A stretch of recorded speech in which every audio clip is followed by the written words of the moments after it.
말씀은 출애굽기 14장 28절로 31절의 말씀을 보시겠습니다. 물이 다시 흘러 병거들과 기병들을 덮되 그들의 뒤를 따라 바다에 들어간 바로의 군대를 다 덮으니 하나도 남지 아니하였더라. 그러나 이스라엘 자손은 바다 가운데를 육지로 행하였고 물이 좌우에 벽이 되었더라. 그날의 여호와께서 이같이 이스라엘을 애굽 사람의 손에서 구원하시매 이스라엘이 바닷가에서 애굽 사람들이 죽어 있는 것을 보았더라.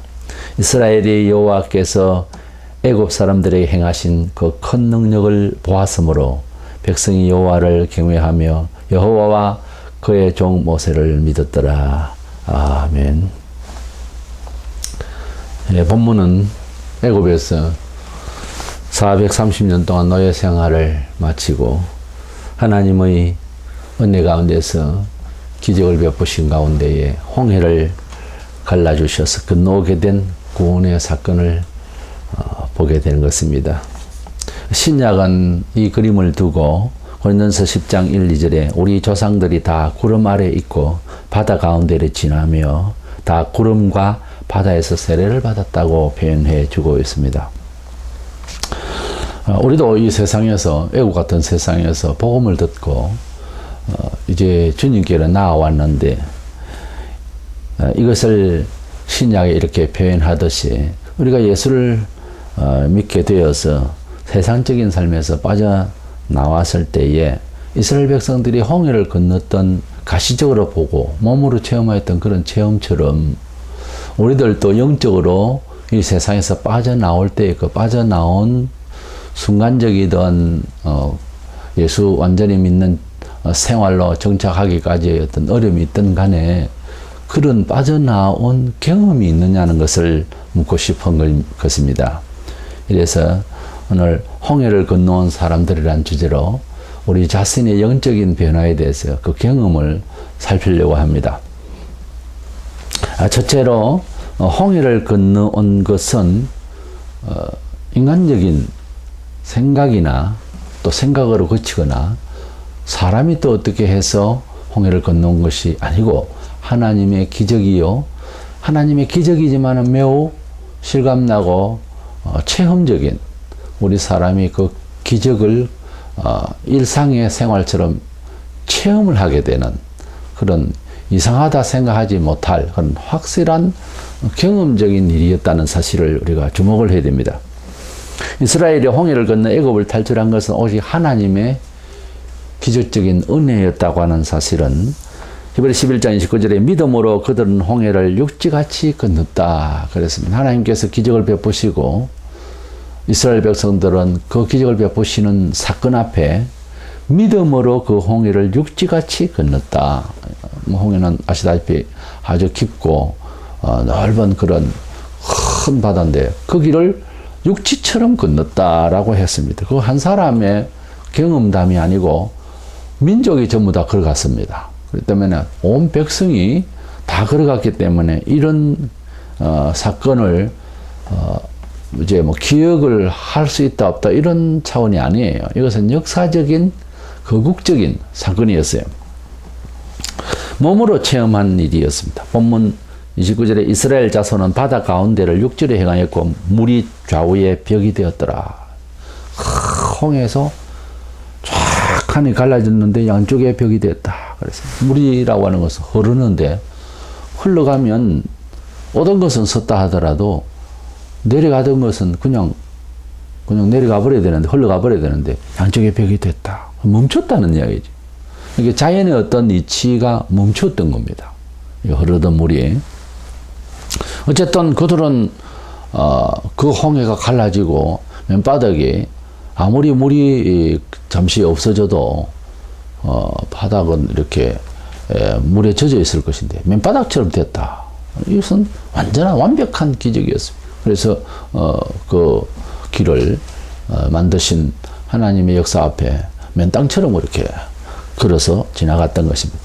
우리가 예수님을 믿어서 구원을 얻게 된 것도 그들처럼 성경이나 경험이나 2000년의 역사 동안 여러 사람들의 고백과 간증과 느낌의 모든 표현들이 이것은 기적 같은 은혜다. 하나님의 순전한 은혜였다라고 하는 것에 입을 다 모으고 있습니다. 이래서 예수님을 믿는다고 하는 것은 성경이 여러 군데에서 사람의 일이 아니라는 거예요. 우리가 전도를 하는 것부터 복음을 들을 기회조차도 전부 하나님의 계시성에 속한 그런 역사고 경험이 된다 하는 것입니다. 어쨌든 우리가 하나님의 아들 예수 그리스도의 십자가의 보혈의 은혜를 믿고 속죄를 받고 영생을 얻게 된다고 하는 이 내용은 이것은 하나님의 계시에 속하고 이 계시에 속한 일에 대해서 감격하지 않을 수가 없는 내용이라고 하는 것을 성경을 읽고 신학서도 읽고 들어보고 하면 더 감격할 수 있습니다. 그래서 저는 예수를 믿고 누구든지 한 해가 되고 두 해가 되고 10년이 되고 20년이 되면은 주신 은혜에 대해서 더 감격을 할 수 있는 것 아닌가 하는 거예요. 그런데 갈수록 신앙이 없어지고 결국은 뭐 안 믿어진다. 이건 처음부터 믿은 게 아니에요. 홍해를 건너온 경험이 정말 있었다면은 그 경험을 토대로 해서 하나님을 찬양할 수밖에 없는데 어떻게 해서 은혜를 받았다고 하는 사람이 차츰차츰 갈수록 의심이 될 수 있을까? 하여튼 이스라엘도 의심하고 그랬었어요. 근데 그런 일이 생긴다고 하는 것은 참으로 안타까운 일이고 하나님께서 우리를 구원하신 그 구원만은 홍해를 건너오게 하신 그 구원만은 기억을 하고 살아야 될 것 아닙니까? 하나님께서 계명을 주실 때도 기억을 해라. 난 너를 애굽에서 종되었던 그 자리에서 내가 구원을 했다. 이것을 항상 기억하라고 늘 가르치십니다. 우리 사람이 은혜를 물에 새긴다고 자꾸 그 잊어버려요. 잘해준 사람은 잊어버리고 그럽니다. 원수는 돌에 새긴다고 그러고 이게 참 못돼먹은 생각인데요. 일단 문제는 기독 성도들로서 세상에서 우리가 부름을 받고 복음으로 구원을 받았을 때 구원을 받았다라고 하는 말 자체는 그 물에서 건져냈다는 이런 표현에서부터 시작되는데 이 구원을 받는다라고 하는 이 말은 건짐을 받았다는 말인데 이 건짐을 받을 때에 받는 기분이 있을 것 아닙니까? 이스라엘이 애굽에서 그 종살이를 430년 동안 하다가 돌아올 때에 그 홍해를 건너온 경험이라고 하는 것이 있지 않습니까?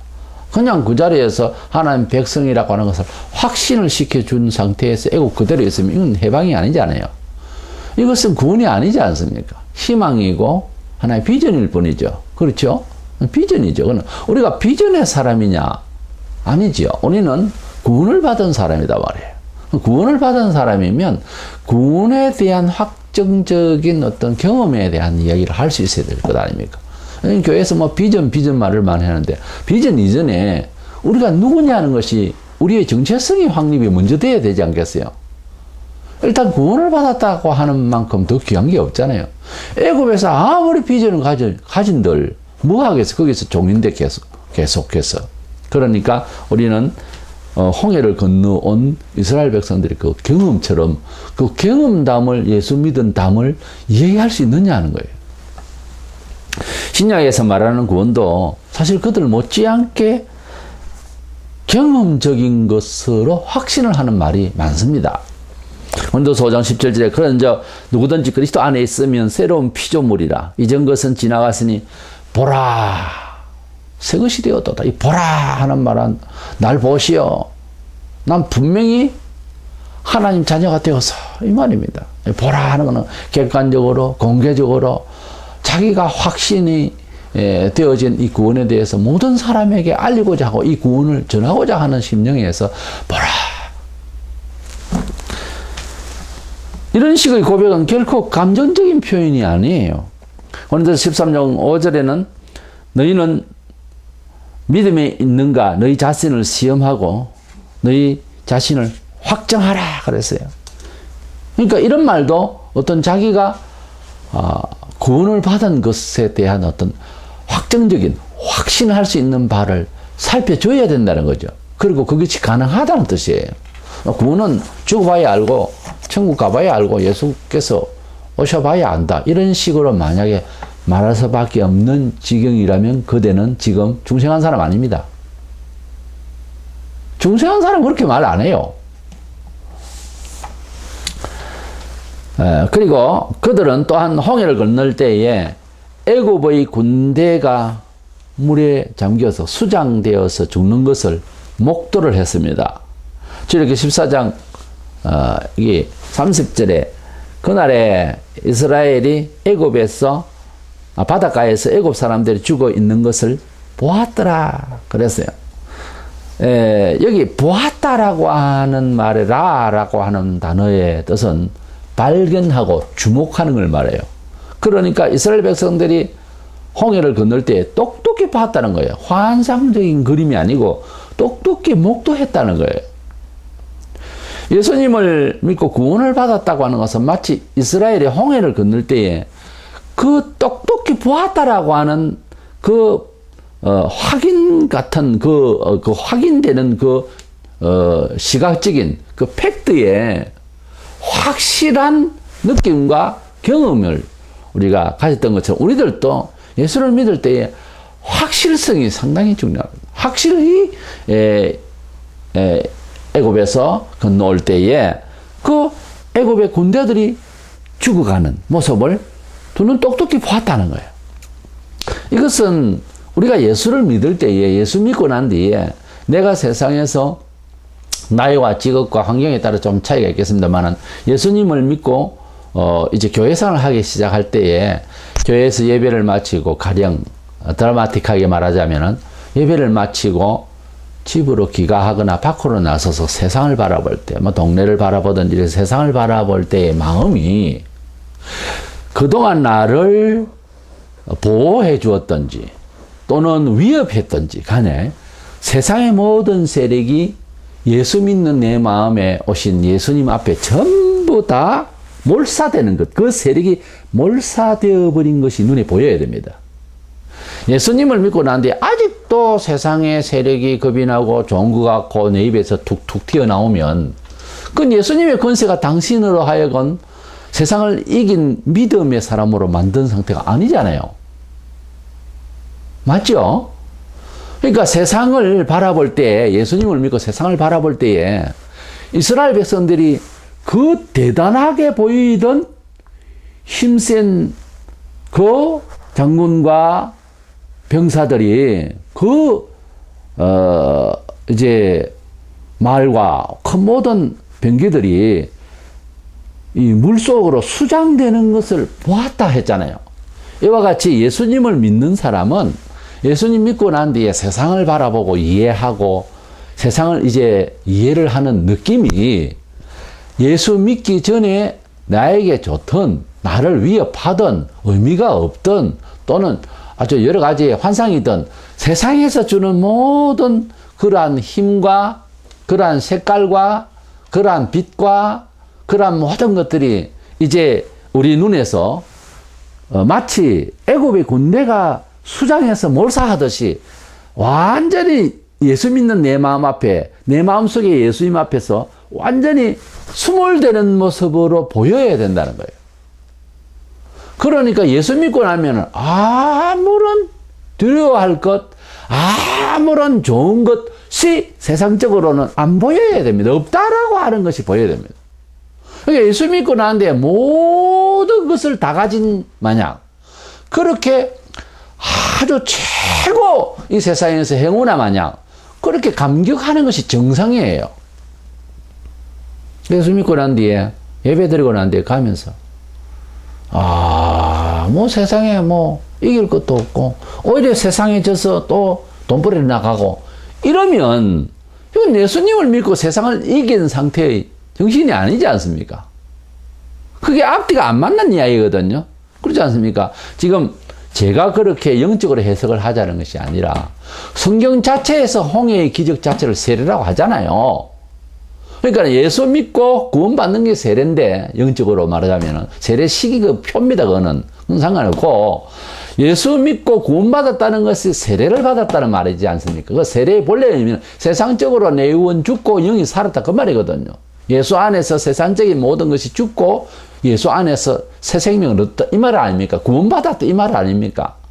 그렇다면 이 세상적인 것, 즉 애굽적인 것이 나에게 도전하던 것이 수몰하는, 수장되어서 완전히 몰사하는 것을 보았던 이스라엘처럼 우리가 이 세상의 모든 힘이 있어 보였던, 미혹적이던, 우리를 도전하던, 우리가 좋아 보이던 모든 세상의 세력, 모든 세상의 것들이 수장되는 것이 내 눈에 보여야 된단 말입니다. 근데 예수 믿고 난 뒤에 세상을 자랑하고, 예수 믿고 난 뒤에도 여전히 세상적인 어떤 뭐 이렇게 잘난 것을 툭툭 입으로 말한다고 하는 것은 잘하는 게 아니죠. 정상이 아니에요. 홍해를 건너와서 쳐다보면서 그 찌긋찌긋한 430년의 종생활을 했던 사람으로서 아까워라. 저 병사가 죽다니. 이렇게 말할 겁니까? 병사는 대단해. 이럴 겁니까? 모르겠어요. 추억 삼아 무슨 훗날에 이 얘기를 할 수 있을지 모르지만 그래도 그 추억을 이야기해도 격찬할 수는 없잖아요. 잘못되었다고 하는 사실을 이야기하는 것으로 마무리가 돼야지. 그렇잖아요. 바울은 주님을 만난 후에요. 빌립보서 3장 7절로 8절에 그러나 무엇이든지 내게 유익하던 것을 내가 그리스도를 위하여 다 해로 여길 뿐더러 또한 모든 것을 해로 여기면 내 주 그리스도 예수를 아는 지식이 가장 고상하기 때문이라. 내가 그를 위하여 모든 것을 잃어버리고 배설물로 여기면 그리스도를 얻고. 이런 고백이 우리 일상에서 우리 입술로 고백이 되어져야 되고 느낌이 이해가 그렇게 되어져야 됩니다. 가치관의 변화가 있어야 됩니다. 바울은 어떤 사람입니까? 세상적으로 참 잘 되어 있던 사람입니다. 명예와 지식과 집안과 모든 게. 근데 예수 안에서 떨어지면 그게 해가 되었다. 다 배설물로 여긴다. 모든 철학과 모든 것들의 세상적인 기반과 모든 것들에 대한 것을 그리스도를 얻고 난 뒤에는 그리스도가 가장 고상하기 때문에 그것이 아무것도 아니었다는 거죠. 이런 고백이 어느 정도까지 학문을 쌓았던 어느 정도까지의 문화적 환경을 가졌던 간에 관계없이 예수 믿으면 모두 다 한 입으로 이렇게 말할 수 있는 고백이 있어야 할 줄 믿습니다. 그리고 우리가 세상적으로 좀 아직 본성이 있어서 미혹을 받긴 하고 하지만 그러나 인본적인 것에 대해서는 궁극적으로 우리가 소망을 두지 않습니다. 거기에 참 힘은 이제는 없다. 수장되어 버렸다라고 하는 개념이 딱 서가 있는 거예요. 예레미야 17장 5절에 사람을 믿으며 육신으로 그의 힘을 삼고 마음이 여호와에게서 떠난 그 사람은 저주를 받을 것이라. 이 저주를 받는다라는 말이 제일 듣기 싫은 말이죠. 이 말은 다르게 설명하자면은 세상적인 것에 힘을 싣고 살려고 하는 사람은 결국은 쓰러진다는 말이에요. 부드럽게 말하자면. 근데 하나님, 이 말씀으로 말하자면 하나님 배후에서 시대에서 칩니다, 사람을. 아직도 예수를 믿고 난 뒤에 세속적인 것을, 아직도 홍해를 건너와 수장되어 있는 그 애국 군대가 수장되는 것을 본 사람으로서 또 애국식으로 생각하면 매를 맞는다. 광야 40년 동안 애국식으로 생각하다 매를 맞았어요. 우리가 예수를 믿고 난 뒤에도 계속해서 세상적인 힘의, 세상적인 세력을 자꾸 덜먹거리고 하면, 그리고 그것을 채용하면, 그리고 그것을 차용해서 그대로 살렸고, 이렇게 소재를 구하고 세상적인 힘을 의존하면 하나님께서 벌하십니다. 그리스도인으로서 그것이 어울리지도 않지만 하나님께서 또 매를 친다 이 말이에요. 하나님께서 원치 않는 결의를 한다든가 공교회적으로 혹은 개인적으로 하나님께서 그만두지 않습니다.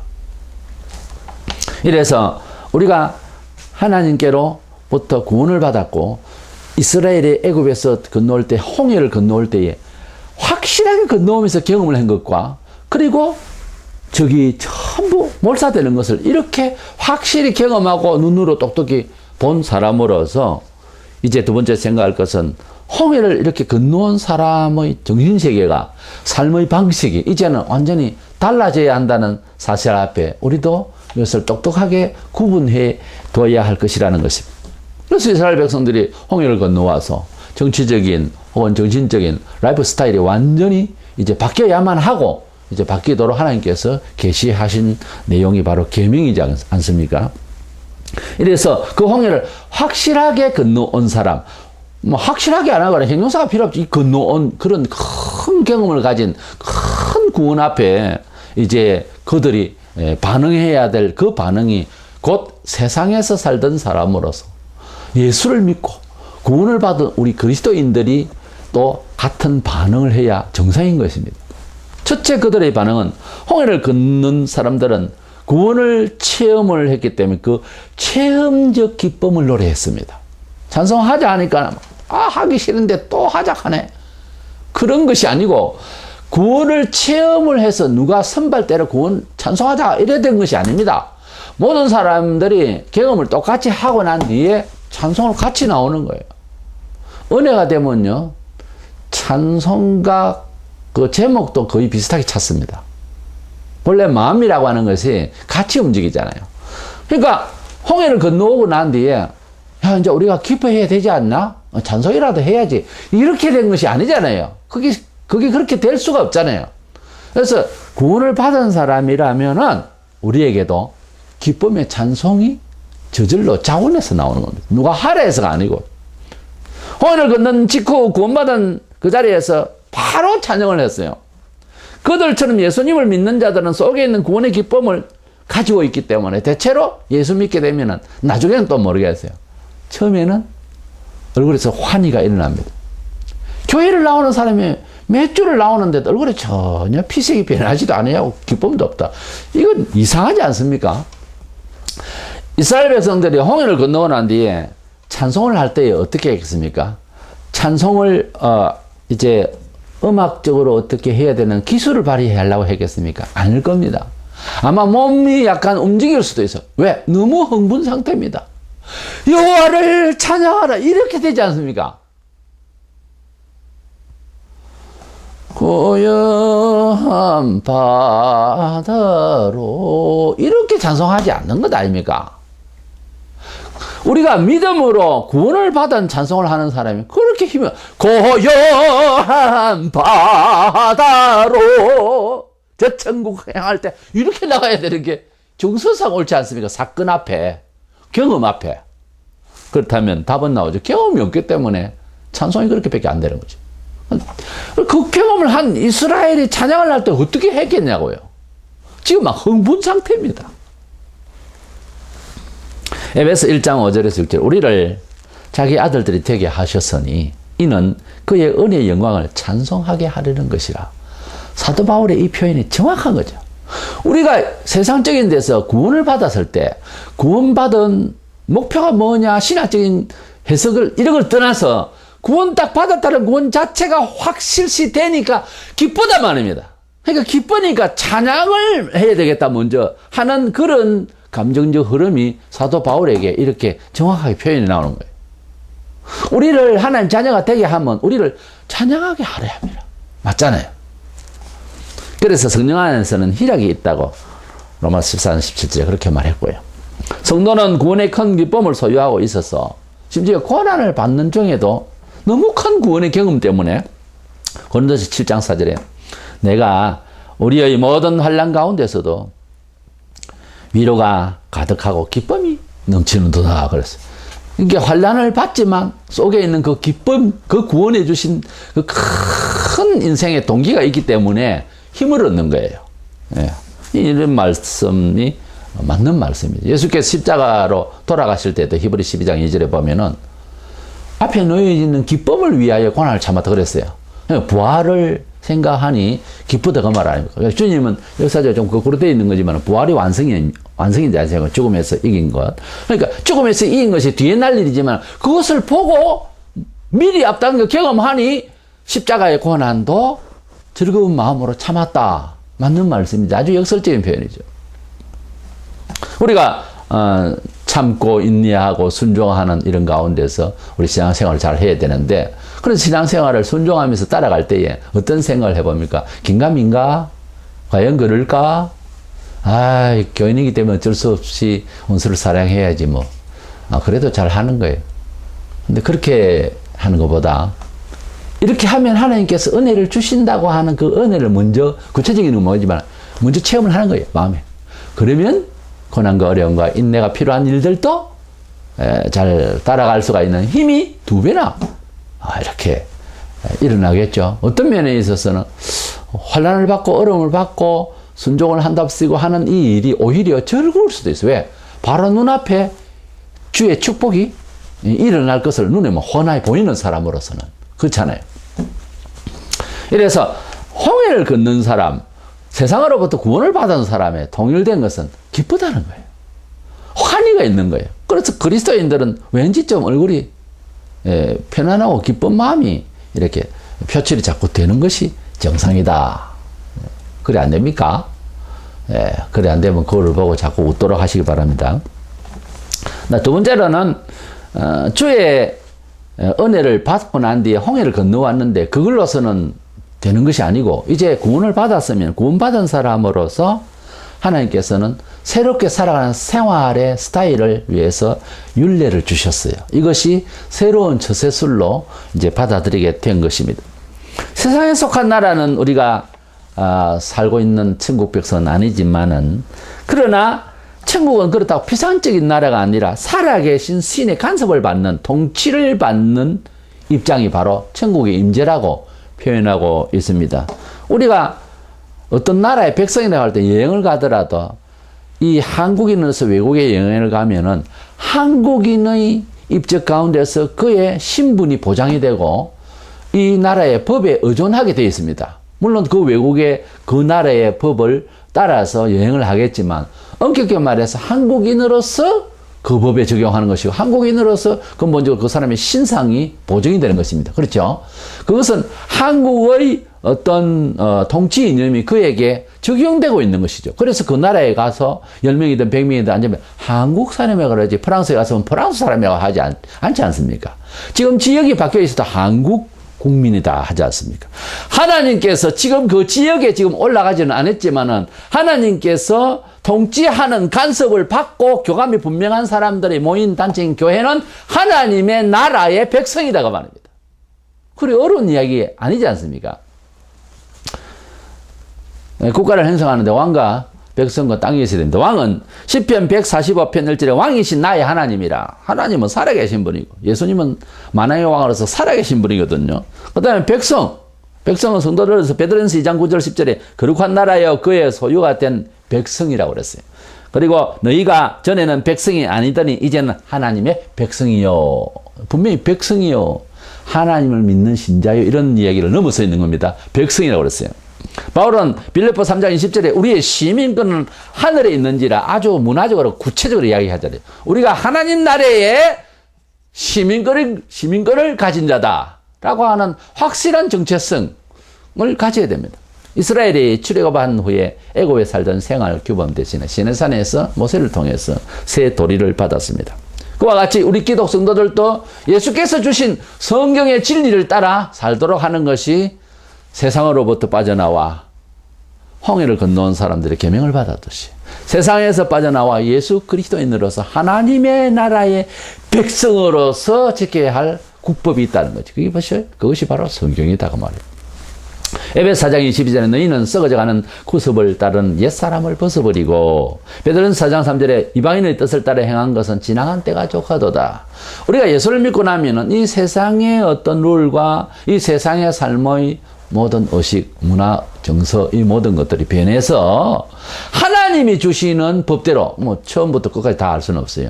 그래서 예수 믿고 금방 다 알 수는 없어요. 가르침을 받죠. 이것이 바로 교회의 교육이라는 것입니다. 이 교회의 교육이라는 것을 오해들 하는데 교회의 교육은 하나님의 자녀다움에 대한 여러 가지를 가르침을 받아야 되는 거예요. 하나도 가르침을 안 받았고 어떻게 압니까? 국민은 자기 국가의 법을 따릅니다. 천국의 국법은 하나님의 말씀이에요. 요한복음 8장 47절에 하나님이 속한 자는 하나님의 말씀을 듣나니 그랬습니다. 하나님의 나라 가족 공동체가 되려면 하나님의 말씀 안에서 사상이 같아야 되겠지요. 마태 12장 50절에 누구든지 하늘에 계신 내 아버지 뜻대로 하는 자가 내 형제요 자매요 어머니니라 이렇게 말씀을 하고 있습니다. 우리가 하나님의 백성이 되고 하나님의 백성으로서의 시민이요 하나님 자녀로서의 가족 공동체를 이루고 있습니다. 그 나라에는 그 시가 있고 그 가족들이 있잖아요. 그런 표현들을 지금 제가 엮어서 말씀을 드린 거예요. 하나님의 나라에, 하나님의 백성의, 하나님 나라의 시민의, 하나님 나라의 가족들입니다. 그렇다면 하나님의 말씀이 이 가족 공동체에서, 이 시민사회에서, 그 나라에서 바로 적용이 돼야 된다 그 말이에요. 하나님 말씀이 바로 가족의 교훈이요, 그 시민의 시의 시법이요, 그 국가의 국가법인 것입니다. 그 다음에 마지막으로 홍해를 건너온 사람들은 갈 곳이 어디냐, 비전이 뭐냐, 소망이 뭐냐 하는 거죠. 이 시민의, 이 하나님의 백성의 비전은 뭐냐면 가나안 땅을 가는 이스라엘의 꿈과 같이, 그 하나님 언약대로 가는 것 같이 우리가 천국이 소망이 되는 줄로 믿습니다. 그리스도인이 되면 소망이 천국입니다. 그리스도인이 되는 것은 바로 영생 부활을 소망으로 안고 사는 놀라운 은혜의 사람입니다. 히브리 11장 16절에 이제는 더 나은 본향을 사모하니 곧 하늘에 있는 것이라. 사람마다 다 고향이 있습니다. 고향을 정말 떠나서 멀리서 살아보면 고향이 그리울 때가 있습니다. 그런데 성경은 말하기를 이제는 우리가 이 세상에 있는 정을 들인 이런 고향, 이 세속적인 어떤 좋았던 시절, 이 모든 것들이 아니라 이제 더 나은 본향, 더 나은 나의 고향이 될 곳, 바로 천국인 것입니다. 지상에서 7, 80년의 생에 길어도 100여 년 살다가 죽습니다. 그러나 우리가 이 세상에서 아무리 정을 들이고 아무리 좋았던 시절이 있고 아무리 좋은 것들이 있어도 기껏해야 100년 전입니다. 그러나 하나님 나라는 천년 만년 영원토록 우리가 살 곳이니 그것이 바로 고향 아니겠어요? 오래 사는 곳이 이제 고향이 되는 거죠. 정말 어디서든지 그곳에서 오랫도록 살면 그것이 또 제2의 고향이 되는 것이고 더 나은 본향이 되어버렸죠. 왜? 모든 구조와 모든 내용이 더 좋으니까 누군들 거기서 살라 하지. 그렇죠?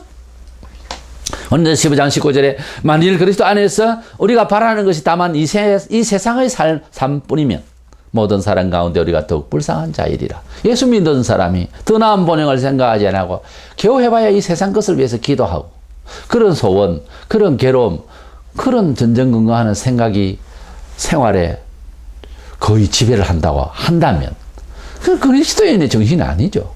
우리 그리스도인은 이 세상 것만 바란다면 더 불쌍한 자라. 왜? 예수 믿는 그렇게 쉽습니까?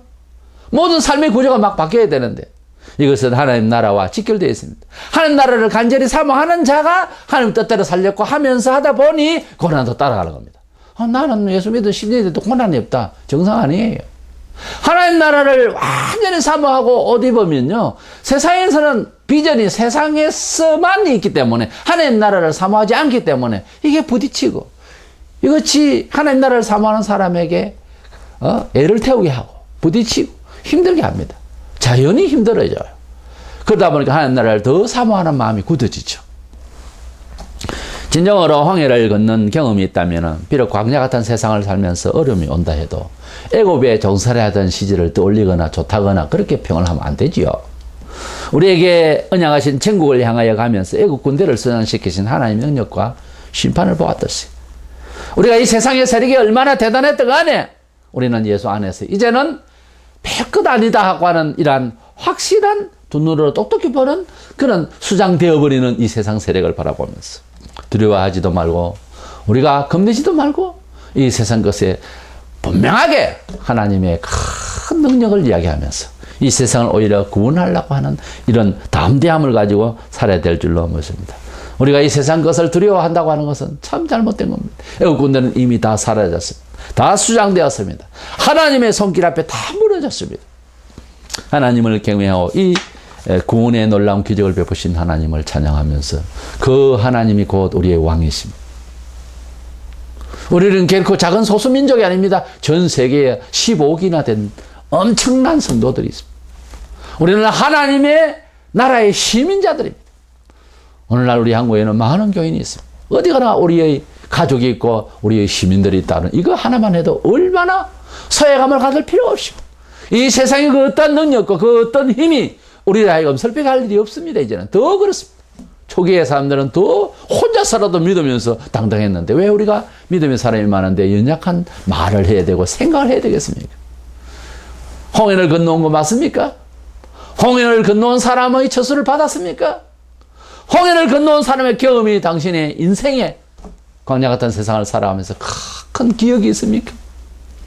그렇게 되면 우리는 가나안 땅에 가기까지 믿음을 놓치지 아니하고 하나님 나라에 갈 때까지 그 놀라우신 하나님의 은총의 구원의 역사를 똑똑히 기억하면서 찬송하면서 힘을 얻으면서 또 가나안 땅 천국을 우리에게 약속하셨으니 그 약속이 이루어질 때까지 끝까지 인내하면서 희망을 잃지 않는 저와 여러분 되시기를 축원합니다.